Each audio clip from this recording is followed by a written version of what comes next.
참으로 좋은 아침입니다. 지난 겨울에 없던 새소리가 이 새벽에 들리기 시작을 했습니다. 또 지난 3월 초에 크게 눈이 내렸었는데 여전히 북향에는 그 눈이 쌓여 있습니다. 그 눈이 녹으면서 시냇물 소리도 지금 커지고 있습니다. 만물이 새로워지고 있음을 느끼게 합니다.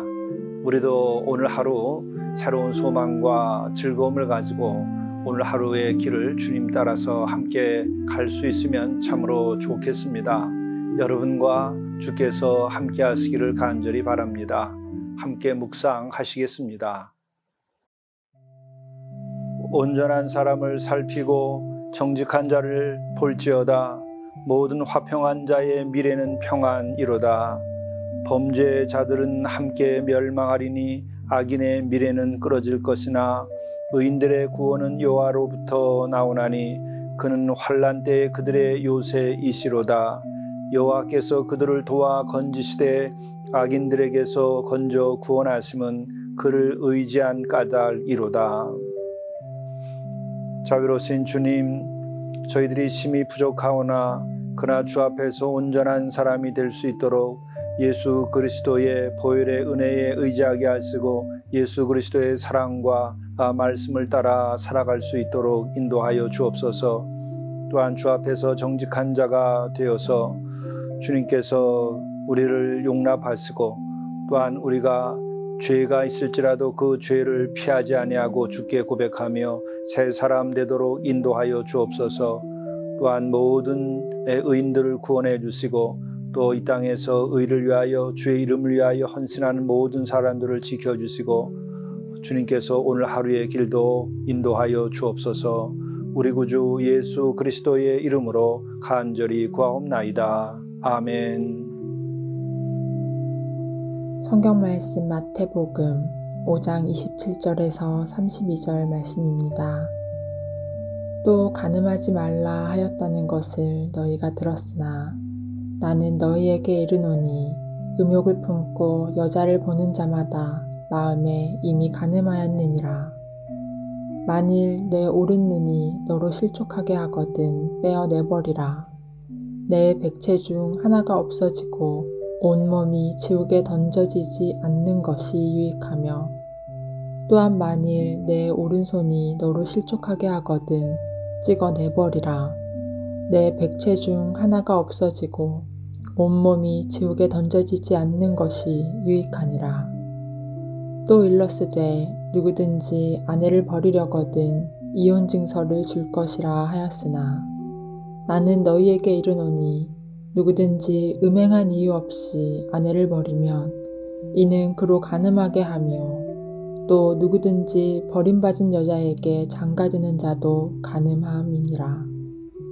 이것은 하나님의 말씀입니다.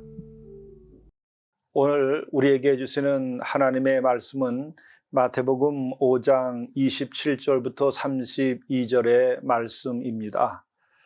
이 말씀은 산상설교 가운데의 한 부분이죠. 산상설교의 말씀은 예수님께서 가르치신 것을 특별히 모아놓은 부분입니다. 이것은 무리들에게 가르친 것이 아니고 예수께서 산 위에 올라가 앉으시니 제자들이 나온지라 가르치셨다고 하는 그 말씀의 한 부분입니다. 곧 제자들을 향하여 하신 말씀이요, 제자들은 무리에 속하지 않고 말씀을 듣고자 예수께 앞으로 나아간 이들입니다. 말씀을 듣고자 하는 이들, 그들이 참으로 제자가 되는 것입니다. 우리들이 지난날 죄인으로 살았어도 또 의인으로 살았어도 그것은 상관이 없습니다. 배웠든 못 배웠든 어떤 신분에 속했든 아무런 상관이 없습니다. 주께 나아가 주의 말씀을 듣고 내가 변화되고 그 말씀을 듣고 깨달아서 내가 주와 더불어 살기를 원하는 모든 사람들은 예수 그리스도의 제자가 될 수 있는 것이죠. 특별히 제자라고 하는 것은 말씀을 들을 수 있는 자 혹은 듣고자 하는 자를 뜻합니다. 다시 말하면 경청할 수 있는 이를 말하는 것이죠. 그의 영혼이 깨어서 말씀을 사모하고 듣고자 하는 이들입니다. 내가 고통 가운데에서도 말씀을 듣고자 하면 제자가 될 수 있는 것입니다. 내가 무지한 가운데 있을지라도 내가 주의 말씀을 듣기를 원하면 바로 예수님의 제자가 될 수 있는 것입니다. 내가 옥중에 있을지라도 내가 주의 말씀을 듣기를 원하면 그는 예수님의 제자가 될 수 있는 것입니다. 오히려 내가 잘나고 내가 가진 것이 많고 내가 지식이 많다 하여 귀가 닫히고 또한 마음이 닫힌 이들은 예수님의 제자가 될 수 없습니다. 예수님의 제자란 무리에서 나와서 저 위에 앉아 계신 예수님 무릎 앞에까지 다가가서 듣기를 원하는 자들, 그들이 제자가 되는 것이죠. 또한 예수께서는 친히 부르시기도 했습니다. 그 부르심을 받고 따라 나온 이들, 그리고 듣고 순종하고 그렇게 살고자 하는 이들, 그들이 제자가 되는 것입니다. 그러므로 제자의 도는 내가 지난날 어떠한 조건과 상황에 있든지 상관없이 경청하고 주를 따라 살 수 있는 사람들, 바로 그들이 예수님의 제자가 될 수 있는 것입니다. 오늘은 그 말씀 가운데에 간음에 관련된 말씀입니다. 또 간음하지 말라 하였다는 것을 너희가 들었으나, 여기서 간음하지 말랐다 하는 것을 너희가 들었다고 하는 것은 어디에서 들었다는 것이죠? 그것은 어떤 장소를 의미하기보다 그것은 구약 성경을 말하는 것이죠. 율법을 통하여 너희들이 그동안 들어왔지만 그러나 나는 너희에게 이른다. 음욕을 품고 여자를 보는 자마다 마음에 이미 간음하였느니라. 여기서 바로 나는 너에게 이르노니, 그래서 나는 누구입니까? 예수 그리스도이십니다. 그 나는 어떠한 일을 하시는 분이십니까? 그 예수님은 바로 율법을 완성하러 이 땅에 오신 것이죠. 율법을 폐하러 온 것이 아니고 완성하러 온 것입니다.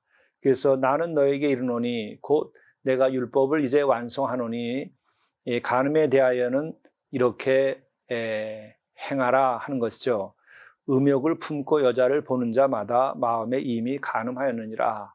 그러니까 너희들이 외형적인 행실, 외적인 질서, 이와 같은 면에서 흠이 없다 하여 너희들이 온전하다 그렇게 생각지 말라고 하는 것이죠. 바로 이와 같은 것은 예수께서 간음한 여인을 현장에서 잡아왔을 때에 예수께서 하신 행동을 보더라도 바로 여기에 해당합니다. 나는 간음하지 아니하였다고 현장에서 잡혀온 여인을 향하여 서로 돌을 던지려고 할 때에 예수께서 말씀하셨습니다. 죄 없는 자가 먼저 돌로 쳐라. 그때 죄 없는 자라고 하는 것은 무엇이겠습니까? 그것은 바로 그들이 이전에 음행한 일이 있든지 혹은 또 마음속으로 또 이런 음욕을 품었든지 이와 같은 것들이 있다고 한다면 너희들은 죄 없다 할 수 없다, 죄가 있다 하는 것이죠. 그러니까 죄가 없는 자는 먼저 돌로 치라. 이렇게 함으로써 예수께서는 당신이 가르친 것을 성취시키셨습니다. 그리고 그 사건을 통해서 우리들에게 계시하신 것이죠. 율법의 완성된 모습, 그리고 또 우리들이 살아가야 할 길은, 참된 길은 무엇인가, 이것에 대해서 알려주신 것입니다. 그리고 또한 거기에서도 우리가 배우는 것은 무엇입니까? 그것은 바로 현장에서 간음을 하다 잡혀왔을지라도 새로워질 수 있다고 하는 것을 그 사건에서 우리들에게 보여주십니다. 오늘 이 말씀에서도 그런 맥락에서 우리가 읽어야 됩니다. 우선은 만일 내 오른 눈이 너로 실족하게 하거든 빼어버리라. 내 백체 중 하나가 없어지고 온몸이 지옥에 던져지지 않는 것이 유익하며, 또한 만일 내 오른손이 너를 실족하게 하거든 찍어내 버리라. 내 백체 중 하나가 없어지고 온몸이 지옥에 던져지지 않는 것이 유익하니라. 여기에서 이 맥락에서 우선 생각해야 될 것은, 우리는 눈을 빼버리라고 한다든지, 또 오른손이 잘못할 때는 실족하게 하거든 오른손을 찍어내 버린다든지, 이렇게 우리가 찍어내는 것에 대한 말씀이 눈에 확 띄지만 사실은 감춰져 있는 굉장히 중요한 것이 있습니다. 그것은 뭐냐면은 내 오른 눈이 너 자신부터라는 것이죠. 이웃이, 율법은 그 기준을 가지고 남들이 어떻게 하나 살펴가지고 간음을 했다 그러면 돌로 치고, 도둑질을 했다 그러면 돌로 치고, 그래서 죽게 만드는 거죠. 남들을 감시하는데 더 관심이 많죠. 그러나 율법의 완성은 어떤 것이냐, 오늘 예수께서 보여주신 거는 객관적으로 행위에 있어서 말할 수 있는 것보다도 내적인 것이 중요하고 동기가 중요하다는 것을 말씀합니다. 뿐만 아니라 남들이 어떻게 하느냐 이전에 내 자신부터 돌보라고 하는 것이죠. 내 백체 중 하나가, 이렇게 얘기하죠. 내 오른 눈이 너로 실족하게 하거든. 바로 이렇게 복음적인 것과 예수님의 가르침은 남들에 대한 것 이전에 내 자신부터 살피라고 말씀하시는 것이죠. 이것을 통해서 율법을 완성시키는 것입니다. 또한 이것은 이미 예수께서 처음 말씀하신 것이 아니라 구약 성경에 나오고 있습니다. 하나님은 우리들의 마음을 보신다고 그런 것이죠. 겉으로 외형으로 드러나는 것보다도 그 마음, 그 동기, 그것을 보신다고 그런 것입니다. 이게 다 같은 맥락이죠. 그러므로 우리는 이 산상설교에서 똑같은 맥락을 보는데 남들을 심판하지 말라고 하죠. 내 눈에 들보부터 보라고 합니다. 바로 이게 다 같은 맥락이죠. 그것은 뭡니까? 먼저 나 자신부터 하나님 앞에서 돌아보라 하는 것이죠. 그래서 그걸 다시 말하면 나 자신이 바로 하나님 앞에 선 하나의 실존으로, 혹은 하나님 앞에서의 진실, 코람데오, 이것을 굉장히 중시하는 겁니다. 그것을 통해서 우리가 완성된 율법을 보는 것이요, 또한 그 율법은 왜 그렇게 완성된 것을 우리에게 주는 것인가? 그것은 율법 자체의 완성의 목적이 있는 것이 아니고 우리 인간 자체가 성화되고, 우리 인간 자체가 더 높아지고, 우리 인간 자체가 하나님의 형상을 되찾도록 하기 위하여 이러한 놀라운 이 산상설교의 말씀을 우리에게 주는 것입니다. 이와 같은 말씀의 내용과 원리는 인류가 이 이후의 것을 더 이상 만들 수가 없고 또 들을 수도 없는 것입니다. 이게 완전한 가르침이기 때문에 그렇죠. 그렇기 때문에 예수께서 오셔서 율법을 완성하셨을 뿐만 아니라 구원의 도를 완성하신 것이고 완전한 것을 우리에게 가르치신 겁니다. 그러니까 다른 이것저것을 여러분 찾아보십시오. 다른 여러 가지 철학적인 이야기도 찾아보십시오. 또 여러분들이 다른 심리학적인 책이나 이런 것으로 도움도 얻어보십시오. 그러나 그 도움이 되지만 나중에는 결국은 이 산상설교의 말씀으로 모든 것이 귀결됩니다. 그리고 이 말씀이 성취되지 않으면 그 나머지의 어떤 철학이나 심리학이나 또 어떤 교훈이나 이런 윤리와 도덕에 관련된 그 도움을 받은 그 말씀을 내가 잘 따랐다 하더라도 이 산상설교에 나오는 이 말씀을 온전히 성취하지 못한다고 한다면 여전히 그는 부족한 자로 남게 될 겁니다. 온전한 자가 되고자 한다면 마침내는, 마지막에는 이 산상설교의 말씀으로 돌아올 수밖에 없습니다. 오늘 이어지는 말씀은 또 이렇게 됩니다. 일렀으되, 이미 말씀드린 것처럼 어디에서 일렀느냐, 누가 일렀느냐, 그것은 토라, 율법을 말하는 것이죠. 구약 성경의 말씀입니다. 또 일렀을 때 누구든지 아내를 버리려거든 이혼 증서를 줄 것이라. 이것은 모세 율법엔 그렇게 되어 있습니다. 이것은 그 당시의 배경을 보면 왜 율법에서는 이혼 증서를 써 주라고 했을까? 우선 한 가지는 이 남자의 마음에 들고 안 들고 감정에 따라 자기 아내를, 여성을 마구 버릴 수 있던 시대가 있었죠. 율법도 법도 없던 시대입니다. 이것이 율법이 주어진 것이 지금으로부터 3,500년 전이라고 생각하면은 여러분 이해하기가 도움이 될 것입니다. 우리나라의 왕건 그러면 아주 고려를 창건했으니까 아주 오래 사람 같지만 그분은 1000년 전뿐입니다. 또 우리가 박혁거세 이러면 또 굉장히 오래된 것 같지만 2000년대 분입니다. 대략 생각해서 그거보다 율법이 주어진 것은 1500년 전이니까 약 3500년 가까이 그 전에 전후로 주어진 것입니다. 연대기로 보면. 그러니까 그 이전 시대에는 이런 율법이 주어져 있지 않았기 때문에 실로 힘이 있는 남성들이 그냥 여성들을 마음대로 버릴 수 있던 그런 시대였습니다. 우리가 2000년 전에 안 그랬을까요? 이 땅에서. 그때 우리에게 주어진 율법이 어떤 것이 있었나요? 이걸 생각해 보면은 인류사에서 정말 이 율법이 3500년 전, 이 전후로 주어졌는데 이것이 얼마나 대단한 것입니까? 그때 그래서 이 이혼 증서를 써주라, 그렇게 하고 이혼하라 한 이 말은 그 당시 시대로 보면 여성을 보호하기 위한 것이었습니다. 마구 버림받지 않도록 하기 위한 것이죠.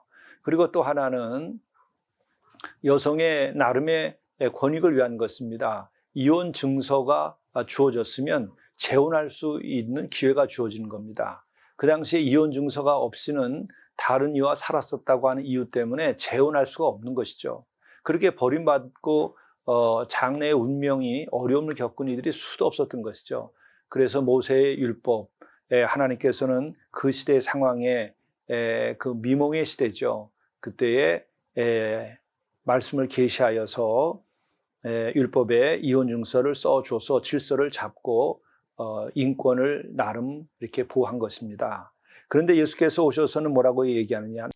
나는 너희에게 이르노니 누구든지 음행한 이유 없이 아내를 버리면, 이것은 이전에는 이혼 증서만 써주면은 이유와 상관없이 이혼이 됐습니다.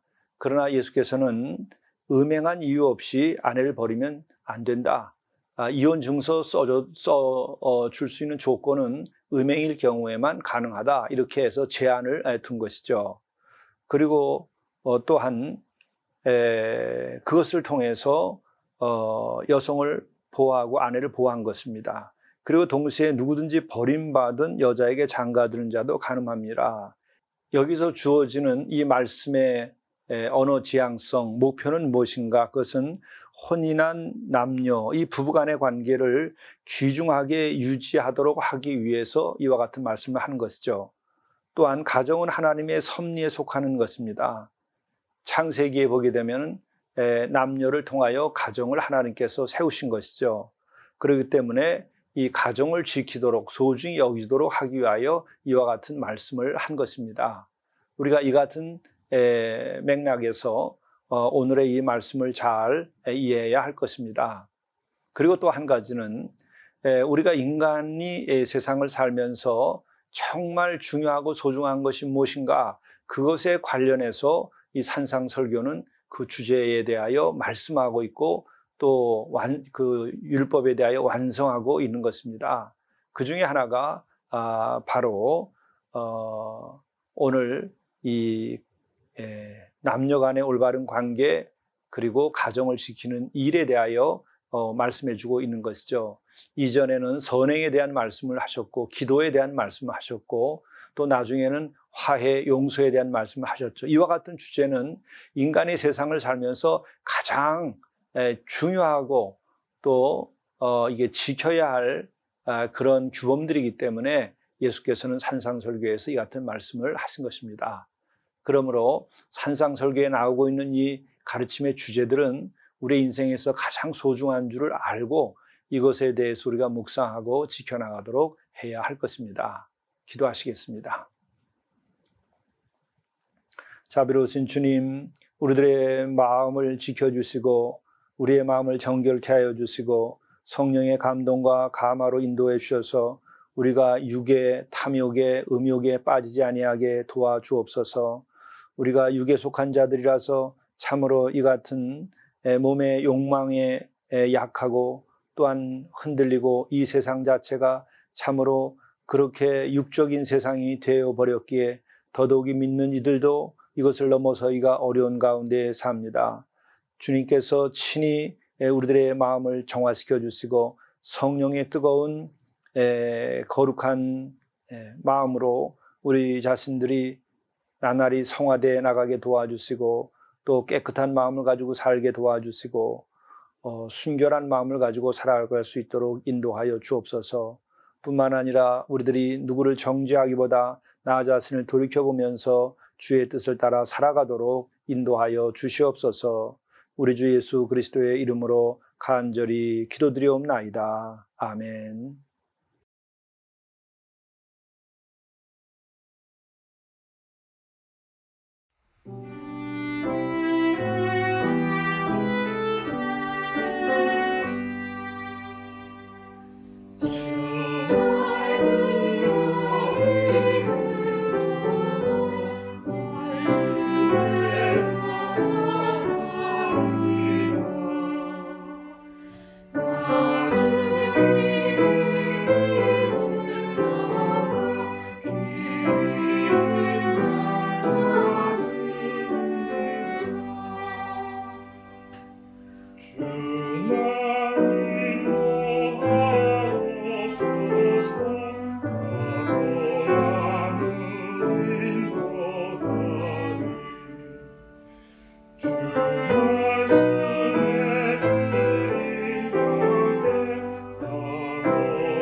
감사할 것을 감사하십시오. 감사하는 그 순간부터 삶이 새로워집니다. 감사하는 영혼은 주께서 그의 운명을 바꾸어 주십니다. 어둠과 슬픔, 좌절과 원망, 죄와 허물에서 벗어나게 해 주십니다.